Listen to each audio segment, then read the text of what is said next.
Hey guys welcome back to my channel. आज के जो বইটা নিয়েছি এটা হলো কম্পিউটার অ্যাপ্লিকেশন এই আরেকটা বই রাজেন্দ্র গিরি ও শুভময় গিরি ক্লাস 12 এর সেমিস্টার 3। এটা হচ্ছে ডিবি কুন্ডু গ্র্যান্ডসনের বইটা। তো ঠিক আছে, এই বইটাতে কি কি আছে দেখো। এই বইটাতে দেখলাম যে এই যেখানে দিয়ে দিয়েছে তোমাদের পাইথন থেকে কিন্তু তোমাদের 25 নম্বর আসবে, ই কমার্স থেকে কিন্তু 10 মার্কস আসবে। এটা কিন্তু মাত্র এটা হচ্ছে থিওরি নাম্বার বিভাজনটা শুধুমাত্র।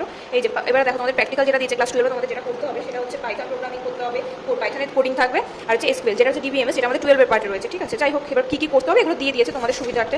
তারপরে এখানেও রয়েছে, এখানে খুব সুন্দর করে এই যে চ্যাপ্টারটা ভাগ করে দিয়েছে, কোন চ্যাপ্টারে কি কি রয়েছে কতটুকু রয়েছে, এই যে তোমাদের কিভাবে ওয়েমার্কশিট এক্সাম হবে তার জন্য একটা ওয়েমারও সাজেস্ট করে দিয়েছে।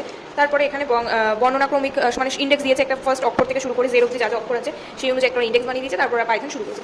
এগুলো আমি দেখিনি অতটা ভালো করে বইটা খুলে, বাট মনে হচ্ছে বইটা ভালোই হবে, খুব একটা খারাপ হবে না। তোমরা চাইলে পড়তে পারো, যারা মনে হচ্ছে যেটা আমাদের এমনি পড়তে হবে তো তারা ইউজ করতে পারো এই বইটা। এর পেছনেও একটা মডেল পেপার দেওয়া আছে দেখলাম, মডেল পেপারটার অ্যান্সার কি আছে, অ্যান্সার করা নেই, যাই হোক অ্যান্সারটা তোমাদেরই করতে হবে। তো বই যখন শেষ হয়ে যাবে অবশ্যই তোমরা করবে, আর যদি অ্যান্সার দেওয়া আছে এই যে, আর যদি দেখি আমি যদি পারি ইউটিউবে ক্লাস নিয়ে পড়াতে তাহলে আমি করিয়ে দেবো। তোমাদের যদি ভিডিও ভালো লাগে তাহলে লাইক শেয়ার সাবস্ক্রাইব করো। Thank you.